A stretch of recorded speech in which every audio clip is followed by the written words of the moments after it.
Okay, well, my mom will do it. Tell her when. Alright. What? When? I know. Do you want me to go get her up on the deck? No,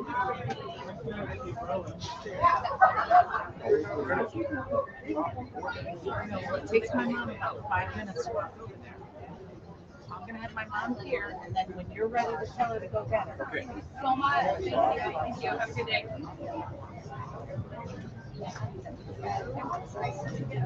Extra large.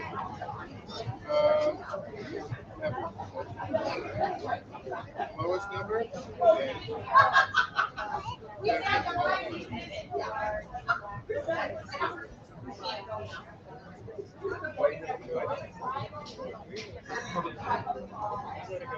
I was just gonna say, are you?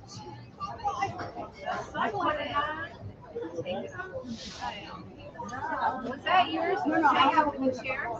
Maybe. No, my home. Oh, okay. One day you have the chair. That's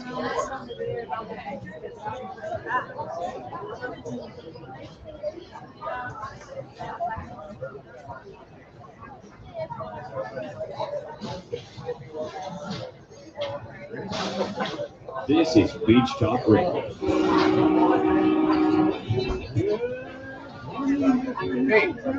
Hey, All ships at sea. This is your captain speaking. turn it up here. BG. Turn it down. All of the test ships whistle, the sonar alarm, naval alarm, and the atomic attack alarm. Ladies and gentlemen, with the Gulf of Mexico as their backdrop, broadcasting live from the Margaritaville Resort on Fort Myers Beach, here are the hosts of the dinkiest podcast in America, Jim and Ed Ryan. Thank you very much. Thank you. Welcome to License to Chill in Margaritaville. Paradise on Earth right here. Thank you all for coming and thank you for tuning in. We are back at License to Chill, our permanent home for Beach Talk Radio. What are you laughing at? Well, no, it's just, we keep moving around. We may move like onto the grass so that you can see the golf. I don't know. I like this spot right here. It's a great spot with the background, and we appreciate everybody coming out. A nice big audience watching on the Facebook, and tomorrow is going to be a crazy day on Fort Myers Beach. I believe it's New Year's Eve, and we have, last I checked at 4 o'clock this morning, 705. When are you closing the? As soon as the fireworks start tomorrow night, will be.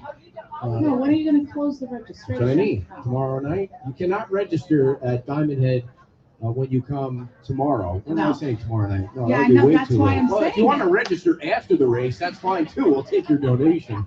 But no, I think sometime tonight. But you cannot come to Diamond Head to register. It's going to be crazy all day tomorrow. We have 705 registered runners for tomorrow and Bring your walkers. sneakers and your patience. What, If you the haven't thing, picked up your shirt. the thing that's most interesting about this race is when we did the first race in Times Square, which was bigger than the second race at Diamond Head, the day before Mother's Day. Was that the one we did in Times Square, the day before Mother's Day?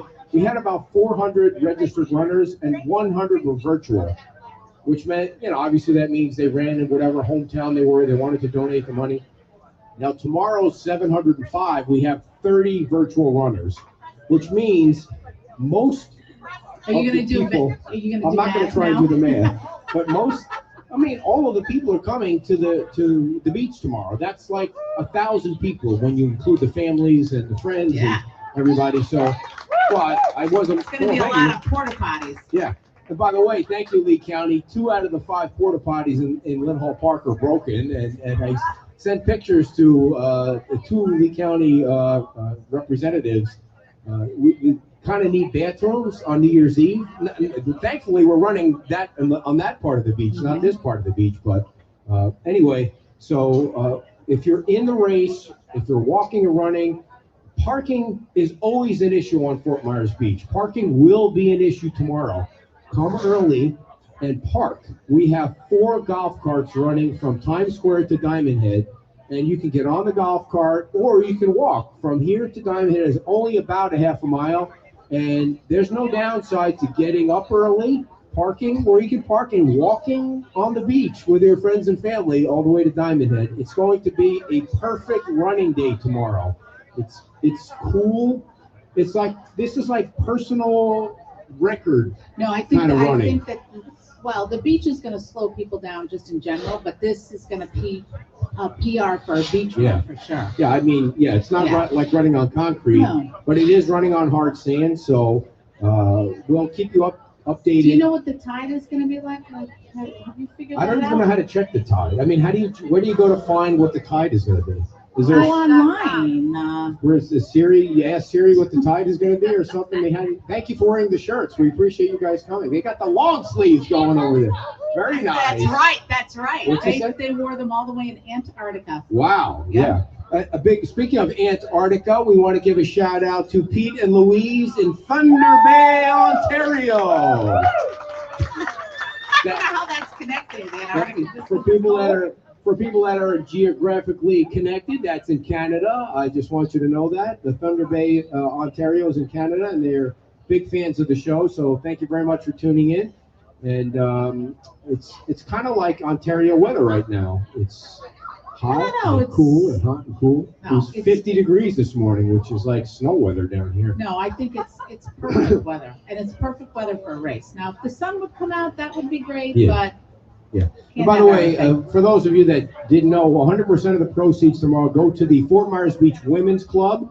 They're doing great things on the island for so many organizations. They lost their building, and they're going to be rebuilding their facility down on what's the name of the street that they're on? Sterling Avenue down there. So they're working on a rebuild plan down there. So yes, let's get our first guest.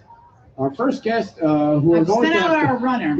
Thanks Your to my mom. Your mom is here from Don't Utah. run, Mom. By the way, I want everybody to invite their mother-in-law to their house for 2 weeks, just for the experience, the joy and the experience of having your mother-in-law at your house.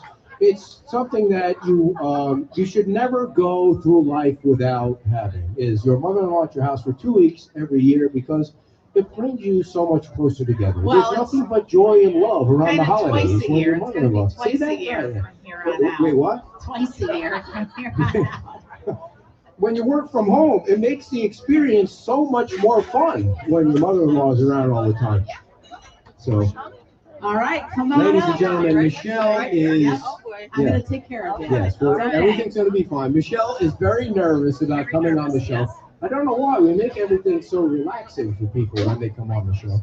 We don't want her falling off the chair on the What day happened? that she's nervous. Michelle owns yeah, these there you two, go. by the Yeah, way, if you yeah, didn't yeah, know, no, you need Michelle owns these two kiosks out here, the Island Girl kiosks. They are hers. And she also, before the storm, owned a retail location in Santini Plaza.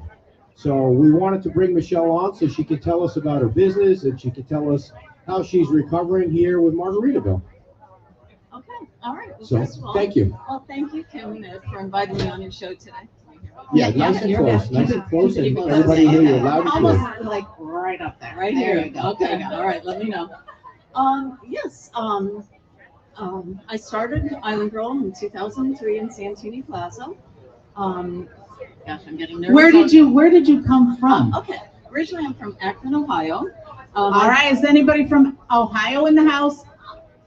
Wow. Wow. Buckeyes? Oh, there's Wow. one. No. He's trying to save you. He's trying to save you. Wait, what? Did Ohio State play last night? What happened? Oh, wow. Wow. I had to go to bed. Good So for you you. came down here Good for from you. Ohio in when? Well, my family vacationed every year growing up as children since the mid 60s. And then I relocated here in 1995. I opened Island Girl in 2003. Okay. And as we all know, what happened a few years ago, I lost Island Girl. But how lucky am I to have a new home here in Margaritaville? Yeah. Very excited about, very happy. What are some of the things that you had in your shop and have continued to have now in your kiosk? Okay. Well, my shop was a collection of from artwork to clothing to basically a lot of art from glass, jewelry, paintings.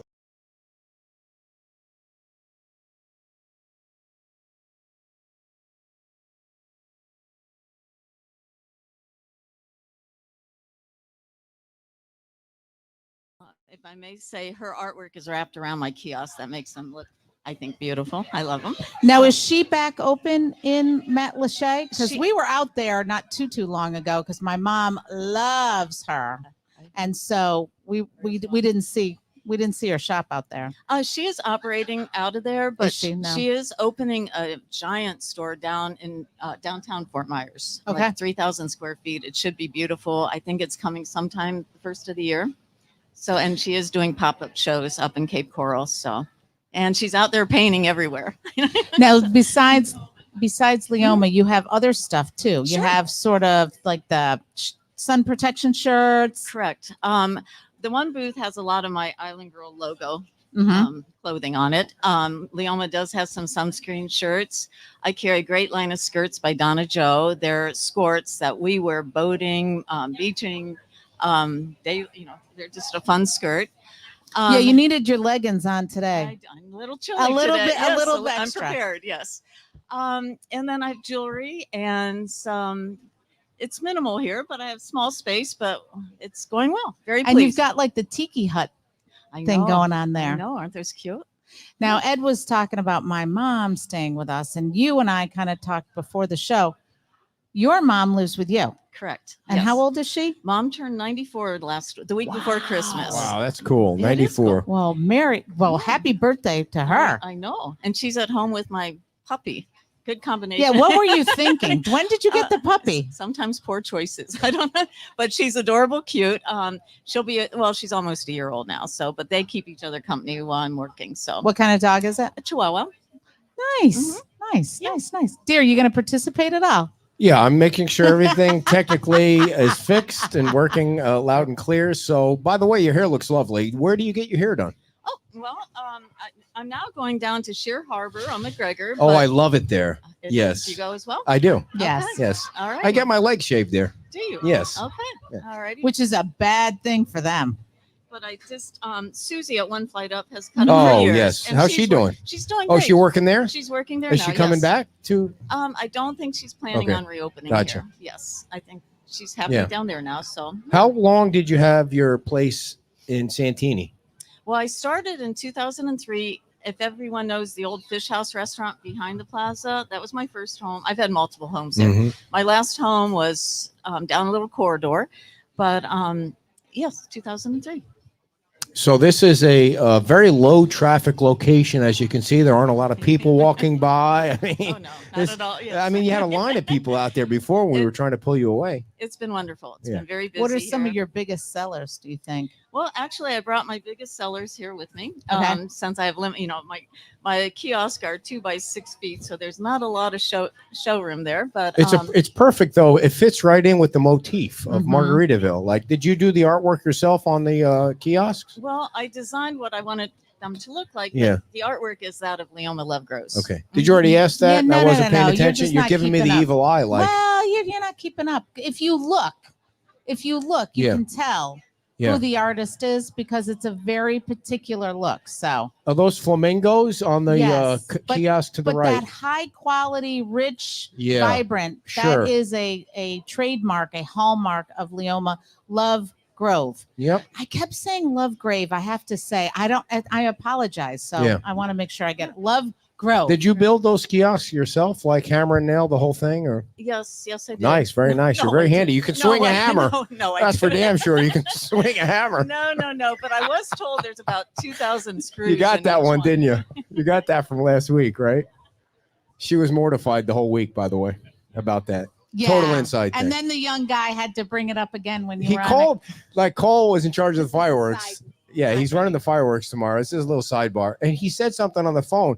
And she's yelling at me to, hey, tell him I didn't know what he was talking about. Now, none of this probably makes sense to anybody but you three, or two sitting there, about swinging a hammer. And what did he say on the phone? Like, if I'd have Never known. mind. All Never right, mind. that's a It's total not- inside it's- thing. it's Sorry just- about it that, was- Michelle. Oh, that's fine. We It's one of those things. we're still where working you out the hear kinks a of this show. saying, You hear a saying, and you don't understand the implication of the saying, and then you repeat it.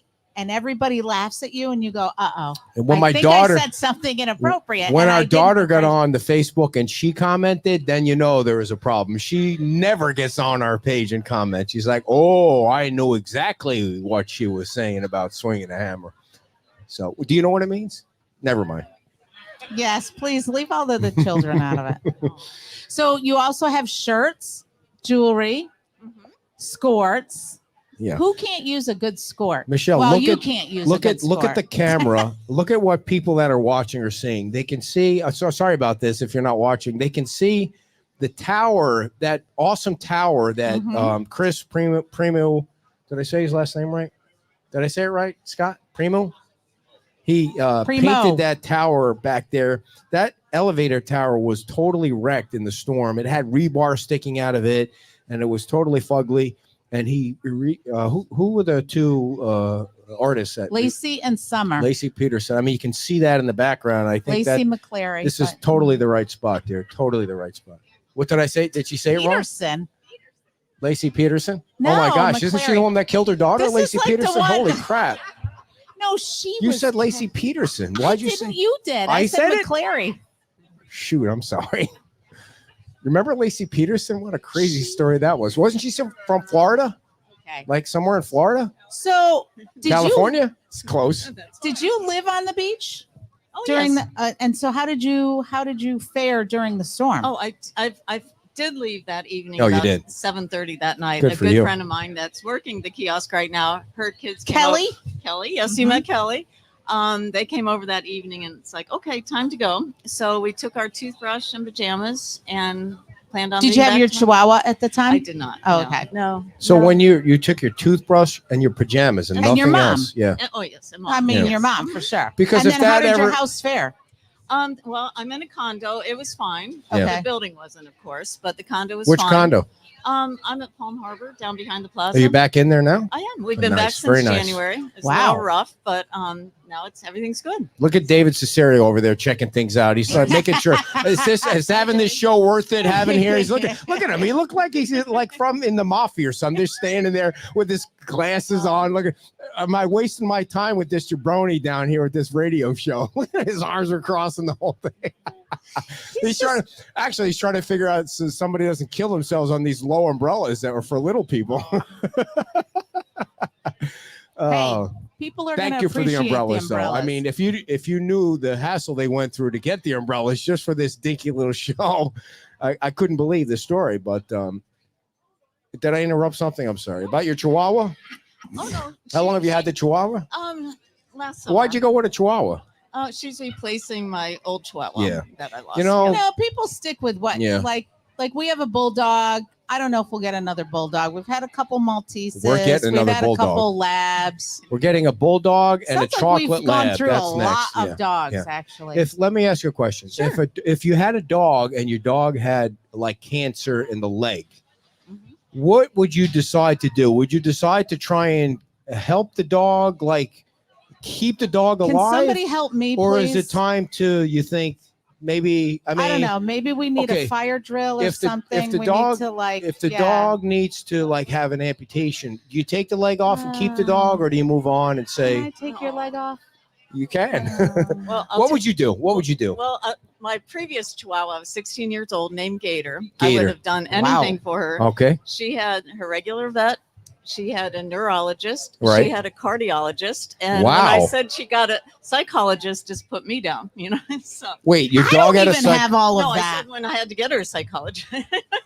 No, I'm one that will How do much all did that. you put into that dog, like money wise? A lot. Like 10,000 Oh no, more. more. She had two new knee I mean, at what replacements. point is too she much had a money? knee replacement. Well, she had bad knees. We I had mean, surgery. You can get 8 more not a dogs knee with $10,000. I gotta tell mean, you, can dear, get a I'm not clan. putting that much into you. So Aw. And you guys I'm laugh sorry. at that. You guys, I'm sorry. you know, you guys piss me off sometimes. Every time she takes shots at me, you laugh. Watch out Like for the kids. I can never say anything like that and get away with it, but you No. guys always laugh at that. no, I Why have is to that? say, It's last not fair. It's not week, totally not fair. I said something. It was probably a little too cruel because y'all went silent. That's and right. I got home. I One was like, time wow, in the I went last too 5.5 far. years. So how much you think you had into that dog? Take a wild guess. A lot. You got to sell a lot of shirts to I support did. that dog. Yes, I did. Yes. Yeah, it's a tough thing. But she did have insurance, Ed. You know, Yeah, She pet had How much- insurance. Pet how much- insurance is a good thing. how much does pet insurance cost? Well, It's like $100 a month, right? Wow. Well, when we started, it was 35, but yes, 100's right. Wow, I mean, I would pay that. I would take out pet insurance on you. Now that I could afford. I'll take out Yeah. pet insurance That and one see fell if the flat vet right can there. see you. Yeah. So, anything else you want the folks to know about your business, your kiosk? You see, it wasn't that painful, Michelle. You did great. You did I? one. You Okay, did good. wonderful, All and, right, well, thank and you. now you're going to sell a lot of stuff. I hope to. I Thank mean, you better go over there and buy some stuff from her. Okay, I So- appreciate that. Yeah, no, we're doing quite well. I'm very pleased. Online. Do you have an online presence? I do not. Okay. I'm sorry. I used to. Facebook? Michelle, we I got to know. talk after I'm- the show. I'm not a computer. Oh, wait girl. a I'm second. sorry, I'm You're an going to give artist. her advice on Facebook. I got to see that even meeting. I have to laugh at that. I got to 'cause have that. I got to be silly, in that but- meeting. No, maybe he can help you out with that. Yeah. That's a deal. All right. Yes. All right. Well, thank you Thank you so much, for Michelle. coming Big on. hand for Thank you Michelle, having and me. come Nice visit her meeting you. over at her Thank you. kiosk. Thank you. All right. Thank you all for helping me out with the sound over there. I'm going Poor to take. Michelle was a wreck. She was a I wreck. know, she did but great it was though. fine. Yeah. She I did don't know why fine. anyone would be nervous coming on this thing. That's what I don't know. So I'm gonna take care of business if you Okay. have to go potty or something. All right, everybody. The reason we're able to do this show is for our fine sponsors like Starlight Electric. They have a beach service text line. I bet you didn't know that. 239-641-9611. They have an office number, 239-313-7122. Starlight Electric is locally family owned and operated since 2013, in Florida since 2004. Both owners are involved in daily operations and lifelong Southwest Florida residents.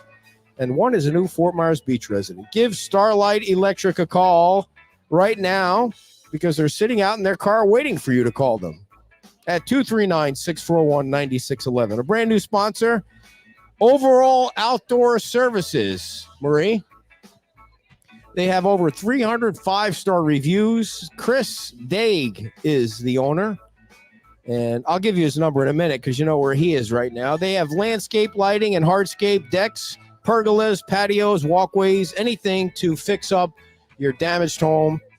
We sent the lead along to them just last week. People looking to fix up their backyards after they repair their homes. We want you to give Chris a call if you need your outdoor area fixed up because he's sitting in his car right now waiting for you to call at 239-322-2661. 239-322-2661. Where'd she go? Oh, she's over talking to the mafia guy. While she's talking to the mafia guy, I'll tell you about Valerie's Lounge and Liquors. They are now smoke-free. That's what we want. We don't need that smoke sticking up your nose and smelling out your clothes. Valerie's Lounge is open Monday through Friday from 7 a.m. to 2 a.m. Wow, that's a lot of drinking time right there, 7 a.m. to 2 a.m. Speaking of drinking time, we have a pub crawl coming up tomorrow after the 5K race. That starts at Diamond Head, then goes to the Whale. Then License to Chill is our third stop. Then we're going to La Ola. Make sure I don't forget anybody. Oh, yes, the Lighthouse. And then we're going over by Bayside Park to Root Shrimp, Snug Harbor, and we finish up the pub crawl at Wahoo Willie's. And our Sunday show with the mayor returns a week from tomorrow. So you can come down to Wahoo Willie's and see the mayor. That's Dan Allers every Sunday. But back to my ad.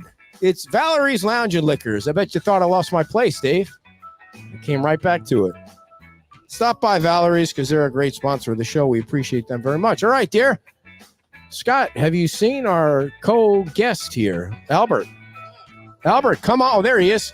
Come on down. Boy, you guys are going to hear some interesting stuff about rebuilding Fort Myers Beach right now with Scott Allen and Albert D'Ambrose from Studio AD Architect. Come on down. Yeah, look at you guys getting a bigger round of applause than me. How cool is that? All right, we got all 4 microphones hot and ready to roll. Good morning. Scott is back again. Scott is a... Oh, Albert, you got to come over a little bit so you're in the camera, or I need Marie to pull it back a little. No, oh, we're he's good. in now. We're He's good. in. We're good. We're good. All right. Scott, Hey. tell everybody about Allen Development Group first. All right. Well, thanks. Allen Development Group is a development entity in South Lee County, including the beach. Bayside Building is our GC under the same roof, and we've been quite active on Fort Myers Beach to Pine Ridge Road, and we've been, really enjoying ourselves down here, building new houses and reconstructing for families that lost their stuff and buildings, and just trying to help out. Albert, how about Studio AD? Yeah, so we're based out of Fort Myers. We do work around Southwest Florida. We have and currently are working on projects at Fort Myers Beach as well as off island and honestly around the state as well. Our home base is Southwest Florida. We have been helping people get back in their homes, new construction, commercial, residential. And this March will be our 20th anniversary for when I started the company. So wow, is that mousse in your hair you got going on there, Albert? Like gel. Okay. Yeah. What kind of gel do you specialize in? Whatever I buy at dollar store. Nice. The dollar store. Wow. Yeah, I don't get too fancy with that. Well, one of you guys has cologne on. We always have to mention that. Can you smell it? I can. Well, you had the COVID note. It's good. What kind is it? Prada. How much does that cost a bottle? And Old Spice. This is where we're at with him. It's the Fugazi. Old days, back in the old days. So, is rebuilding Fort Myers Beach going fast enough or right on pace? Right now, we're maintaining a pretty good pace. We've done a combination of Fort Myers Beach town permitting along with private plan review, which expedites the permitting process for us. So we found that a combination of that is allowing us to get more boots on the ground and more houses going. So our main territory is basically Publix to the north side of the island. It's just for more efficiency factors, but everything, once we get the permit, we're boots on the ground and we're putting up homes pretty quick. And how far up are you putting them? Usually they require anywhere between 7 and 9 feet above the sand, but we're trying to give a minimum of 8 feet to the bottom of the truss so they can park underneath and utilize underneath the home for storage or vestibules and things of that sort. So we do give that component for extra space. So Albert, do you think it's going fast enough, or is it going, what is your opinion on how things are going? I guess it depends like what sector you're in. Residential for us, the houses that we've been working on, we've been going through, we have a list of houses that we're working on with clients in various stages right now. Permitting is for us pretty simple. The beach is obviously, in my opinion, I said this in the past and still hold true to this day, pretty fast when it comes to permitting. We just had a house. You hold that from the beginning? I'll give you an example. We have a house, I think you posted on your Facebook on Hibiscus, kind of mid-century house. We submitted last Thursday. I only have one department left and we're approved. Wow. No comments, no rejection comments at all. So as soon as an environmental review's on it, we're done. Is that because you guys know how to do the fill out all the paperwork and it goes through faster? I think experience is a lot as well too. And we've been doing work in like Southwest Florida. We've done work on Fort Myers Beach before. We've done coastal construction before. It's the same thing. Unfortunately, sometimes you get new plan review departments, agencies that want things a certain way. Doesn't make the building any better or any worse. It's just basically they want certain things on a cover page. We'll sit there and go, okay, whatever. Right. So as you get to the second one, like we'll put the greatest hits on this one here. It's the same thing over and over again. It's rinse, repeat. And eventually you get to a commercial project. It's a little more complicated in commercial than it is residential. So there's a lot more building codes, a lot more fire codes, a lot more land development codes. So for those in the commercial side, it's probably a little more daunting of a task to take on, but you can't do this alone. You can't be yourself and go out there and figure it out. No different than us being our own medical doctor and doing Dr. Google and figuring it out. Right. At some point, you got to seek professional contractors, professional engineers, architects that navigate this thing and shelter you from all of those challenges and filter a lot of the stuff that makes it go smoother. So it just, I guess to answer your question, it just depends what sector you're in and what's going on. Do you think people, like insurance wise, is the insurance money finally coming in that people are now able to rebuild, or, are people contacting you like, well, we'll call you in 6 months and, The people that are reaching out to us already went through that process. Okay. There's only a small minority of them that say, well, I'm still waiting on somebody, whether it's an adjuster or they're suing or whatever. But we do hear stories of people that are saying, we would like to reach out to you once we get this thing figured out. So they're still going through it. Some of the condos that we're working on too, it's the same thing. Some of them got paid out really fast, really quick. They already got the money. Some of them are still navigating through that process. So it is hit and miss. Mm-hmm. Same experience here. And to kind of get on to what he was mentioning about the commercial. So we're doing a couple commercial projects on the beach right now, and it's definitely an expertise that you have to have. So from a development standpoint and Albert's, design experience, when you have to deal with DEP and all other types of permits that are outside the agencies of just Fort Myers Beach, it gets a lot more complicated. So it's really important for people that have commercial properties or condo buildings to really work with a builder who's got a staff or a team that is experienced in that, because dealing with the DEP is a little daunting. You have to have a civil engineer in place in addition to all the other types of engineers and architects. So, somebody with a full team like that that's experienced is certainly necessary to get things moving quickly. And any problems with, way back we used to hear about supply chain hiccups and whatever. Is everything cleared now? You've got everything. So when people are ready to go, you're ready to go? Yeah, supplies are no problems for us right now, with the exception of some electrical panels on the commercial side, on the larger commercial side. Electrical has been our biggest holdup in commercial. So anything over 800 amps on a panel takes about a year to get. So a lot of these condo buildings that don't have the lights on yet, some of it's because of the association insurance issues, but a lot of it has to do with the inability to get their panels to provide electricity to the condo units themselves. So one of the things that Dan, the mayor, mentioned on our show a couple weeks ago was that there's about 105 properties that the FEMA has nailed about doing work without a permit. What do you guys think happens to those people? Being that you see all these other people that are going through all the process of getting their permits and getting the work done and going through the pain of it, and these other folks that didn't go through the process. With your experience, what happens to those people? Does that work get unraveled somehow and that FEMA comes in? To be honestly, it's going to be very tough. It's an after the fact permit. You have to pretend that, from my side, I have to put a set of construction documents together to prove that what they did meets current code, which is very difficult for me to do. We don't even work in those projects. It's a lot of liability. A lot of these projects, I know, I've met a couple of people. We actually did plans for one person. They never submitted into permitting, did everything, covered it all up, and then asked for us to help bail them out. And we can't, because everything's concealed. So I don't know if the electrical was run correctly. Is the plumbing done correctly? It's a liability. So if you don't follow the process, sooner or later it catches up. And some people, even before the hurricane, that would do this remodels and commercial without permits. When it comes down to selling the property later on, that's when everything hits the fan. Because someone who's doing a property search and title search and seeing what was done before, doing a homework, or realize something was done without a permit, becomes a real bad situation to be in. How does that affect the entire island when it comes to the federal insurance? Like FEMA is checking you out to make sure that national flood insurance. Yeah, and so I mean, so to be honest with you, like when Charlie first came, the 50% rule has been around for a long time. But it wasn't until Charlie where everyone started realizing, oh, shoot, we never been enforcing this process as strictly as we're supposed to. That's where everything started, especially in Port Charlotte. They had to put so many publicized documents for people to understand.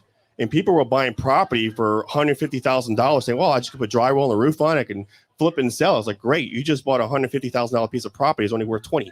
Yeah. Because the 50% rule, is challenging, but they will always do audits all the time to make sure people are doing things correctly to maintain your credit rating.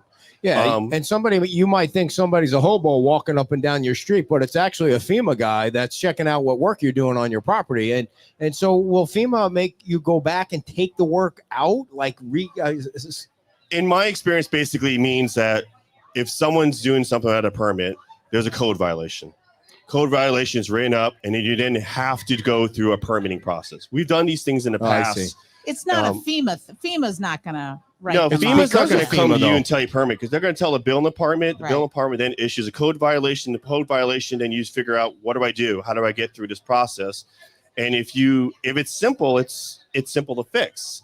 But it's on the town now. It's on the town side to figure out. So these people that did the work without the permit put the town in this position where they have to fix it. Well, they're in the, but the thing is too, I mean, when people's houses, after this happened and they were waiting on insurance, I mean, they had to do something to sort of mitigate, other problems, and I think they probably got tired. Like people had to do something then so they could stay in their house. Plus, it was a permitting So nightmare I at the mean, there beginning. should be a little bit of like leeway. What we found early on, and shortly after the storm, was everybody fighting that 50% value and getting new appraisals to justify a higher amount on their home. And what happened was that when the appraisers would come back and give them a remodeled valuation of the house, the beach would go in and find that there was no permit pulled for a remodeled kitchen or new windows to be put in, which requires a permit. So the beach would make them unwind that valuation, and therefore the result would be almost half of the people I've spoken to weren't able to remodel because of that 50%. So unpermitted work will catch up to you in certain circumstances. I think that's the bottom line. Unpermitted work. Somebody asked what the 50. I mean, we've been talking about this for a year, but somebody asked what the 50% rule is. You want to explain it? Yeah.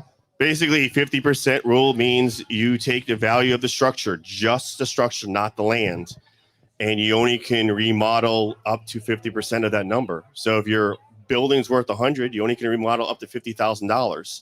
How you determine that is a lot of factors as well too. And when there's a storm event, it's a combination of multiple permits to restore that thing. So I know people like to think about, well, it's permit to permit, permit to permit. That's kind of true to a certain degree when you're outside of a hurricane situation. But if you're thinking, oh, I just get a roofing permit, get that done, then do a window permit, get that done, then do a drywall permit.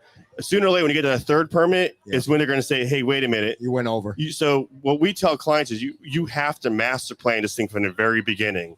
How does everything shake out? Because I know of some clients, home and commercial, that have spent money doing roofing permits, doing all these things, and have realized to get to the end, oh, we just wasted all that money.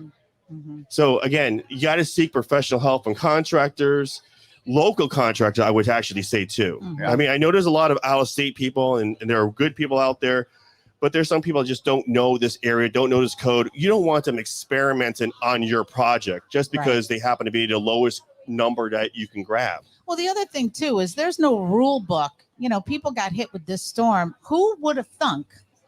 Like that I have to think about what I'm going to do if my house is wiped out and understand the 50% rule and finding that's the thing too. It's just very difficult because it felt like uncharted territory, I'm sure, to some people, because it's overwhelming. Basically, you took the 100% of the island and everyone became a developer. Right. You had to figure this thing out, either yourself or, again, reach out to people, your neighbors that went through it. I know people that went through it and saying, I'm going to help my neighbor out with their forms, volunteer. It is overwhelming. It is. But next time this happens, I think everyone's going to definitely know, okay, this is a similar process we'll have to do again. Would have been nice if FEMA came in and said, hey, here's how you shouldn't do it, and let us help you with the right way to do it. Because the federal government is always so right. Because the federal government is always so helpful. Yes. Let me come in and help you out. I'm seeing some crazy concepts out there with, aside from the local builders, you're starting to see some concepts and you're just scratching your head. So you mean like design concepts? Not necessarily design concepts, but different structural concepts. And you can like certainly tell. Teepee or like kind of like a teepee. Have you seen the teepees on over on Virginia? I'm just kidding. There's no teepees. I was like, wow, how did I get that right? So like weird squares and just well, I've seen I-beam steel columns and instead of the concrete masonry stuff and. You wouldn't do that, would you? I've had my share of I-beams. You can tell an out-of-state builder when you see I'll never do an I-beam again. So, Scott, what is the plan for Times Square? When is Times Square going to be rebuilt? How is it going to be rebuilt? When is it going to be rebuilt? And why is nothing being done? Well, I love this topic. Times Square. Yeah, I love this topic because I've talked to a couple Times Square owners and business owners that lease from those landlords.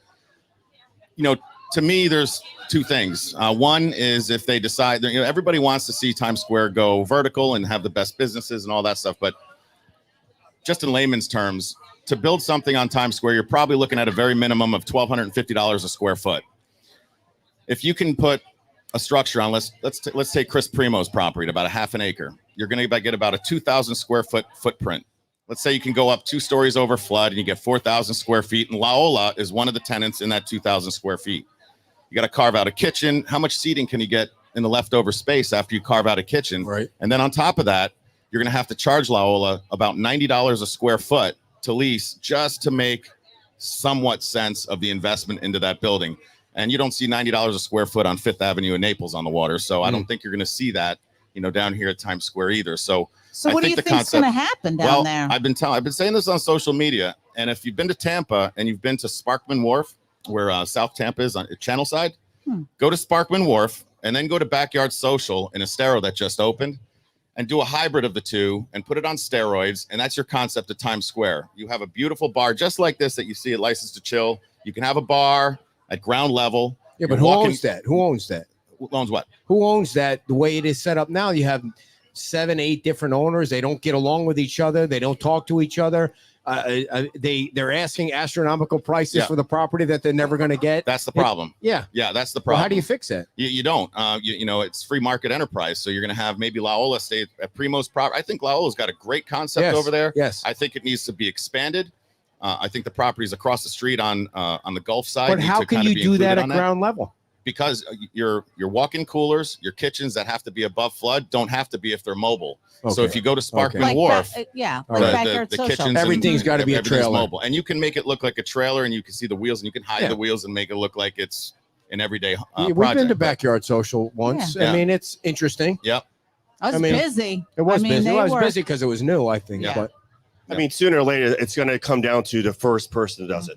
The first person that does it is basically going to say, got it. I work in it. I'm going to have my own elevator. I need stairs. That's the challenge too, because those things take up square footage. It is the most expensive cost of square foot to build there. It is difficult logistically. I mean, think about it. Everyone goes to Times Square right now.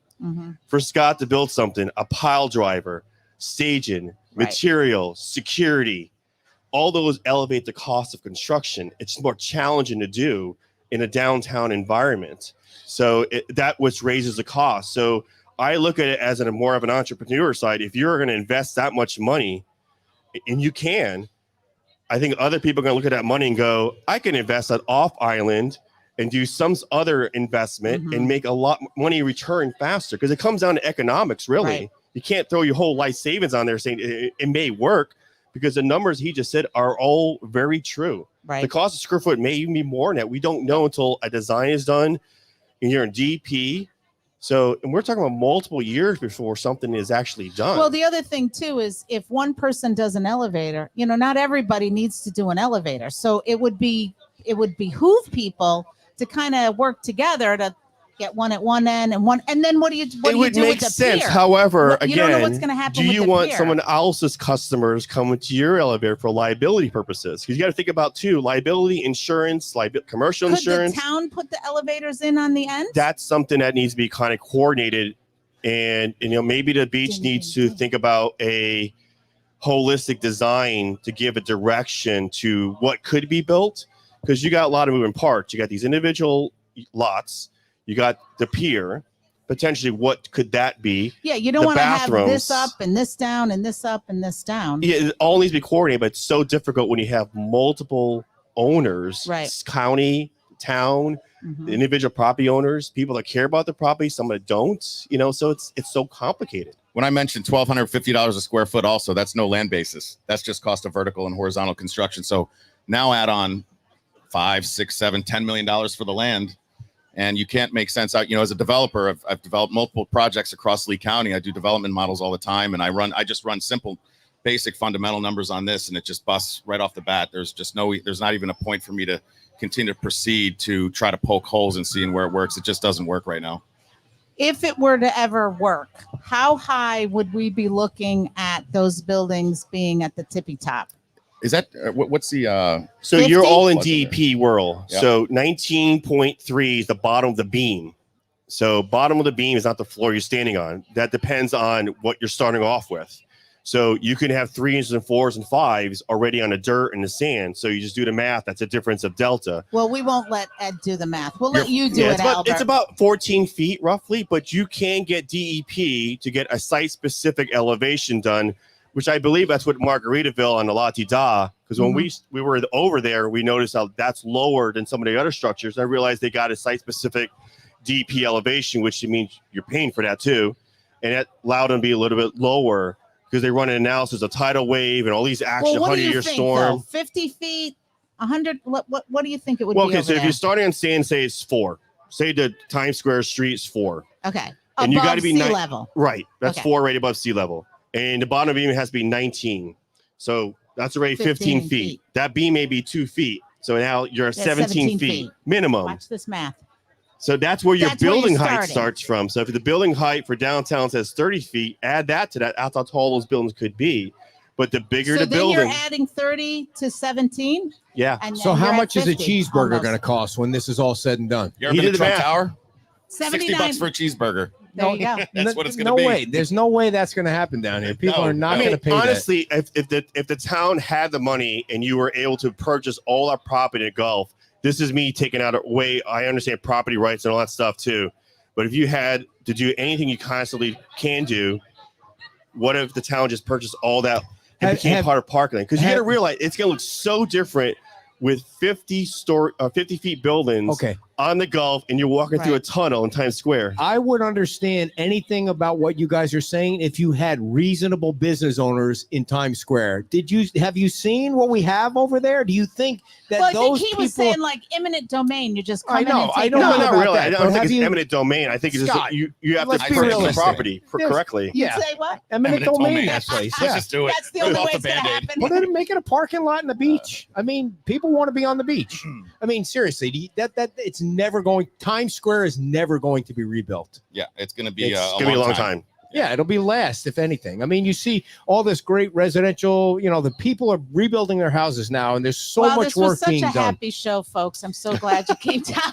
Dear, if people want happy, they joy can that watch we're Sesame spreading Street. it I this mean, they're not holiday here for season. happy. I mean, I please. mean, it would be a whole Herb- lot better if they actually cleaned up the lot and removed the broken Okay. slab or broken rebar like All everyone right, else. You're had gonna to. you're gonna get me going on that No. corner I mean- lot, right? I mean, how many times have I posted pictures from that one corner lot where that guy made so much money from people that came to this beach, and for whatever reason, he's decided just to leave it a dump.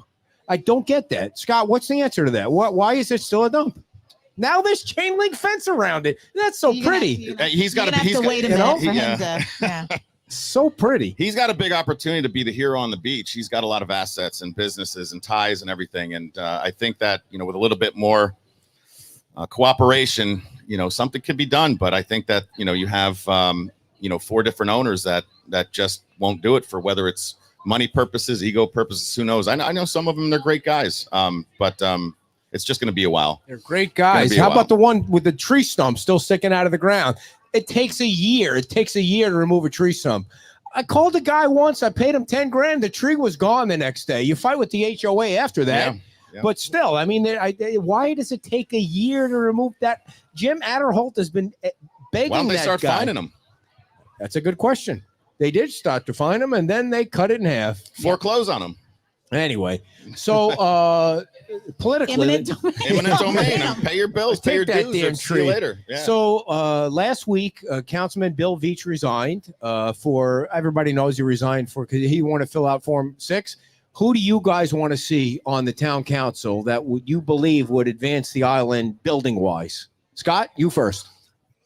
I try to stay out of beach politics because I live off the beach. I work on the beach, and you see me swimming around that Scott, answer right there. Let's be serious. When we're talking off the show, do you really stay out of beach politics? No, Come on. no. All right, And so- that's off the show. I actually don't have a good answer for you, to be honest. I don't know who I'd like to see take that seat, so I probably need till the next show to All right. decide that. All right. So, Albert? Albert, come on. I don't really have a name. I just think characteristic wise, someone who's open minded, able to listen, and is, Well, I would say, pro development in the sense that helps people put back, and not just be there to be counter development just because they want to stop development. I think there's going to be someone who's balanced. Do you live How about on the somebody with beach? development experience, construction experience, and development Bring the experience? dog? Yeah. Do you live on the beach? I don't. Yeah. Ah, damn So it. I was far- going to nominate you. far but be I it don't from- When I know either. retire, I'll be here, but not yet. Far be it from me to voice my opinion on who should be doing anything, but Alan Chinosky was a person that I think is considering throwing his hat into the ring. He was the person that put together all the information about the pier.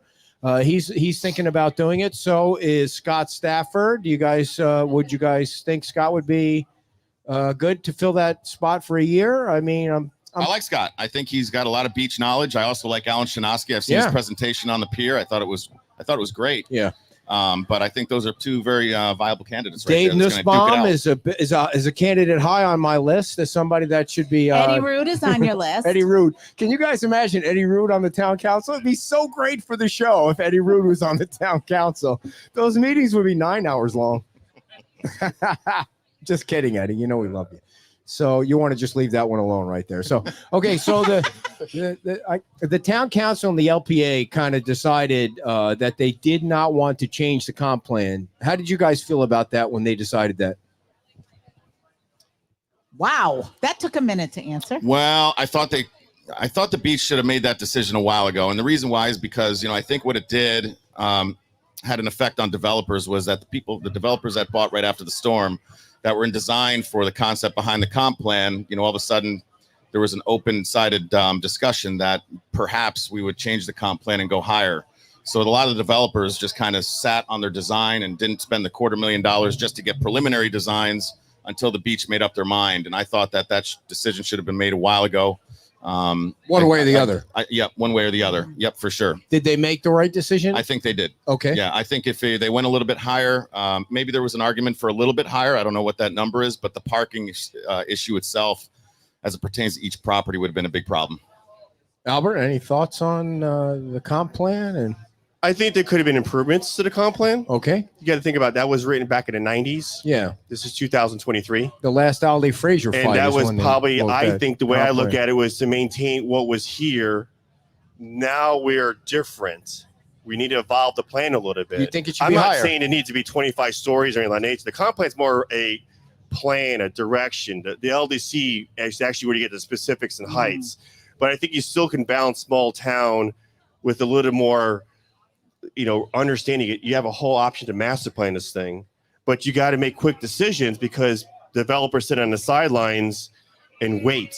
And you don't want to use the M word, a moratorium, because that means, oh, wait, we're not going to do anything for a long time. But the counter argument to that is the developers knew what they were getting into when they bought the property. And so it's not really, so they're not really sitting on the sidelines waiting. They know what the rules are. Unless things change, though. I think that's probably the more discussion. What could change? Does it benefit us? And it's always good sometimes to wait to see what happens and then say, okay, it's going to go this direction. But you're right. If you're spending that much money on a piece of property, we all do due diligence. Yeah. And we read the codes. These people know to contact a civil engineer, a planner, and say, what process am I going to follow? And if they don't, that's on them. Yeah. Right. I know two large developers on the beach that did cut off their design because of the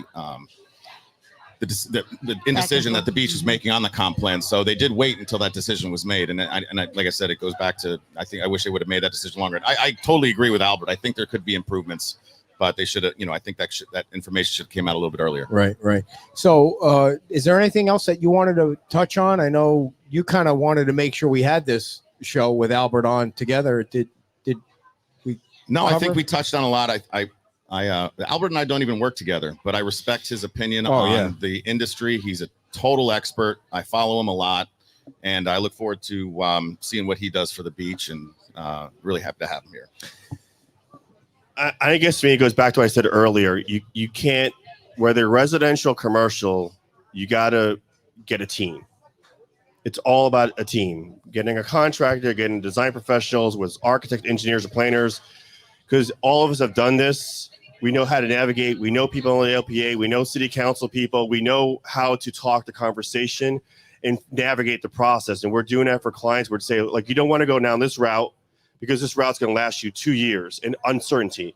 If you go down this route, you're going to be able to do a whole lot faster, a whole lot cheaper. So it's about navigating and educating them what options they have, and then make them give it to them for them to make the best decision for them. So really what it comes down to is, like, anyone's doing the commercial development in these small commercial lots up and down Cerro, is don't do it yourself. Reach out, get opinion. And I know they're reaching out to staff, but it only goes to a certain degree. Right. You got to get somebody involved. Is permitting better now with this new company they brought on, or is it the same? It's not. So what I've noticed is the house we put in recently last Thursday, you still got environmental, zoning, and stormwater that's done locally by Fort Myers Beach staff. I did notice that building and flood are going to people that I know are in the new company. Okay. But I know other people that have submitted right before me and right after me that went to the East Coast companies. So they might be in this transitional period. So it's not like one day it's this, one day it's that. Because there are still a couple of East Coast companies I see in rejection letters that come out. Really? Yes. That, Yes. that sounds like it's crazy at this point that they're still coming from the East Coast. It's been a little challenging with when you get a rejection or a comment from the agency, sometimes they send you a snippet of the code, and I tell them I understand what the code says, but it's very subjective. So how about we work around this? And when we repeatedly get the code snippet, we have to change to accommodate that. It's frustrating, but that was what we had to deal with. I just wanted to ask, and it's been a little bit of a while that we've gotten this, but a lot of people talk about, they don't want big development. They want the old mom and pops. Can you explain to people how the likelihood of that, it's really going to be very difficult given the current situation for a small mom and pop to come back, or is it possible? Well, it all comes down to what type of businesses can afford the type of rent that's going to be the result in the construction cost. Because when you start commercial construction, you're talking probably $750, $800 a square foot to start on a vanilla shell. And when you start getting into 2,000 square feet, 1,200 square feet for the mom and pop shops who want to pay $2,000 a month, you're immediately raising the rent to $10,000 to $12,000 a month on that same size that they had on the ground. So it becomes unaffordable. It becomes more, conducive to those that are more corporate, which unfortunately is not what a lot of people want to hear. But I believe that there is a way that possibly there's going to be some remodels on the ground that would be able to lend to the mom and pops. The good thing is they're at least at some point, because they all have permitting and they're all moving forward. You got Sea Grape, the place across Hooters at I don't know the name of the shop. Wait. You're talking about the Mr. Tequila and the Sea Grape, owned by the same crazy guy. What's going on with him? But they're all being remodeled to get storefront glass. Sea Grapes obviously went through permitting. They're getting remodeled. You got Santini. I know you talked about it a lot. But is that going to be affordable? Is that going to be affordable? That's a whole lot cheaper than it's going to be building brand new.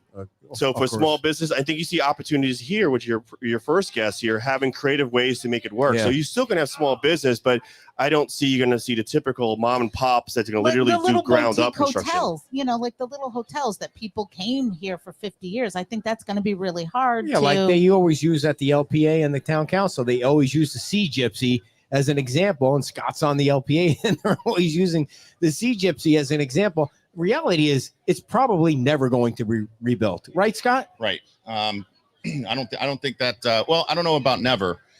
But, long gone are the days of $100 a night, in those boutique hotels for anything that needs to be built new. So, if you're trying to run a development model around cost and revenue, it's going to be really tough to do. But the thing is, people say they want it to be the old beachy vibe thing. Just walk down Old San Carlos or look at the side of this building. Everybody's trying to rebuild at the right height and to code and still keep it as beach vibey. Go to Times Square, where Chris and Tom are trying. Nobody's cooperating down the rest of not nobody, but a lot of those guys aren't cooperating. Everybody's trying to do the best they can to keep it beach vibey and still be within the code and rebuild for all that dang money they have to spend. Right. And I think that can be done through design. I mean, as an architect, you have to think about pedestrian, human scale. When you're walking through the street in a downtown area, you can't have blank walls. You need to have things that encourage people interact at their scale. So all that can be done through design. It doesn't have to be these big, bulky, ugly things that are no scale to a human person. I mean, that's an architect's role, is to make that work. Right. And I think everybody's on board with that. Everybody that I speak to from a developer, builder standpoint, architectural design, everybody's on board. So everybody that's complaining about not keeping it beachy, I don't think they understand who's actually working putting the beach back together. And Albert, I don't know if you guys knew this, but Albert, you're helping with the rebuild of the beach bar. And if you go online, you can see the new build of the beach bar. Way better than way better than what it was in the old days. I mean, super cool looking. Yeah, it'll be there for a whole generation, because everything we build nowadays, our current code, is 9-day difference of things that were built in the 70s and 80s. 9-day difference. So they're going to survive the storm. They're going to have minimal damage, because you can't guarantee a building to be no damage. It's going to have cosmetical damage, but structurally the building's sound in there, and that's where our codes are all about. Yeah. What was the other thing I was going to ask you? I don't know. Totally. Maybe- It was a great question too, and it totally course slipped it my was. mind. Wow. Do you want to So- let them give their information out? Or are you Yeah, going to I stall mean, and you try guys and want to think of your- share if you want to rebuild a house, or I mean, whatever you want to give out. Go ahead, Yeah, Scott. give out- Sure. Oh, We're easy to find. You can go on Facebook and find us at Bayside Building. Our website's baysidebuildingfl.com. You can see some floor plans that we're doing. And, a lot of people that are kind of treading water right now about whether to build or not. We've got several homes that are under construction, several dozens of remodels we've done. We can certainly send you to certain referrals and show you what we've done. We've done quite a bit so far. What do you guys think of the background we have going I here love with the sign and Yeah. the Gulf of Mexico in the back, and you can see the And some well, blue if sky it- now. That's well, phenomenal. if Albert's gel wasn't in the way, you could see the tower. You could see the tower behind him. All right, Albert, give out your information. Sure. I'll just give my number 239-292-4098. That is my cell number. That's our business line anyway as well too. If you're doing residential, commercial, I would say by a third of our workload is residential. The rest is commercial. But regardless, if you're looking for clarity, direction, at least advice of what to do to move forward, just give us a call. Even if it doesn't turn out to be a project for us, it's something we like to just help people out.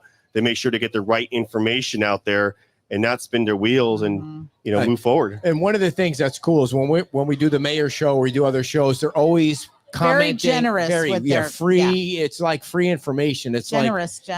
Architects have opinions. like we do. Yeah. Well, so Yeah, I do but want to you're- segue off you're that real right, quick. though. I do want to add something what Albert said, that we've been talking to a lot of people that own commercial properties on Estero, and I tell them all the time, even if you're not choosing us as your builder, come on in and get some information from us. We've done this before. I've made my career of working with the DEP and different jurisdictions. So, once we give you at least a little bit of guidance, whether the choice is to use us as a builder or not is up to you, but at least we can give you some direction. Great. sweet. Well, we I know what the question was. What And is there your we are. what is your 5K run going to be tomorrow? I'm running to the bar. Yeah. What is the fastest 5K run you've ever had? I've never ran. You've I'm not a never runner. run a My wife's a 5K. runner, has been in the past. My brother-in-laws are Is your runners. wife here? Is Yes, your- yeah, she's back there. I can't What is believe she's waving. What's your fastest 5K? Wow. What'd you say? 21. Nice, very nice. How many And- miles is 5K? Exactly. 3.1. It's something That's like that. fast. So We'll be there tomorrow. We'll have a table Yes, thank you. upstairs, Yeah, and so you know if you're we'll. coming to the race, make sure you say hi to Albert tomorrow, and we appreciate that. What's your Scott? fastest? I don't know that I've you've done run- a 21, have you? No, I've done 17, 18. Oh, get outta Yeah. here. Get out of here. Wait, that wasn't me. That was somebody else. I was running behind. Yeah, that was Glenn. I remember doing a 5K like over the bridge in Cape Coral. And I thought, at the end of the race, you start running faster because you want to, you're going to throw up at the end of the race. And so you run those last 0.2 and get over the finish line. And I start sprinting and I pass some guy and he goes, "Oh no, MFer." And he just sprints up right next to me. And I was so demoralized by that. That's the thing. You want to run past people as fast as you can at the end to demoralize them. That's what you want to do because you don't want them to catch you. You want to run so fast, and not breathe. You don't want to be breathing heavy because you want to make it look like, I do this shit every day, stuff every day. So what was your fastest 5K, Scott? I haven't ran a 5K. You've never run a 5K? Never ran a In 5K. all your Have you walked fitness one? years? No, I've done sprints. Wow. I've done mile runs, but never 5K. No. We need to do. We did that beer mile out. Oh, by yeah, us. that was great. That's fun. We need to. That's what we need to organize, a beer Yeah. mile. You run that, I'm in on right? that one. Because Yeah. it's like a beer mile. Dave will run it. You only need to run a quarter. Everybody runs a quarter, and there's barf buckets at every stop, so you need to worry about it. So, well, we thank you guys Way for to coming keep it on. Having a classy, big dear. hand for our friends, Thank you, guys. Albert and Scott Thanks, Ed. Allen. Thank you. We appreciate that. How many we have? Oh, wow, Good. folks. That's going to make tomorrow very nice. Thank you guys for coming. We appreciate Thank all you your so support. much. And these guys really, they do sponsor the show in many different ways. So we really do appreciate that. And after today, we now have 75% of the 705 registered runners and walkers for Of the the race total. tomorrow, of the total, 75. Wow. which, that um, makes me feel yeah. a lot better Yeah, about tomorrow is getting gonna up be at fun. 2 a.m. tomorrow to get down here. 718. we're up to 718 now. So just for a little background, did I already say this on the show? I don't even remember. This is our third race of the year since the storm. All three races have been for charity. Not charity, but for a local organization. The first race we did was our biggest race the day before Mother's Day, and we had I don't know, like 400, but 100 were virtual. Like 100 were virtual. Oh, you did say this. So we had like 300 people show up, which was nice, but it was kind of hot. And so of the 718 tomorrow, 30 are virtual. So my point is, park early, come to the beach. You know, if you've ever come to Fort Myers Beach, the parking is always an issue. Well, So and there's the trolley and the tram and there's no trolley in the tram from 6 to 8. So you're going to park. We have 4 golf carts now, thanks to Cindy Danks and to Dan and Megan at and we Island need more Carts. bathrooms. We have plenty of bathrooms at the hotel. All Can you right. please keep the show positive? Do you know. have to bring up the bathrooms? I mean, please. So we're going to have 4 carts running back and forth constantly. If you can't walk a half a mile, we have golf carts for you, is what I'm saying. So you can park at Lynn Hall Park. You can park under the bridge. You can park on Old San Carlos. You can park here at Margaritaville. They have parking for 3 hours. None of it's going to be free unless you get here super early and you come down to Diamond Head, across the street at Diamond Head, at Tri-Power or at Tuckaway Cafe or all those lots across the street.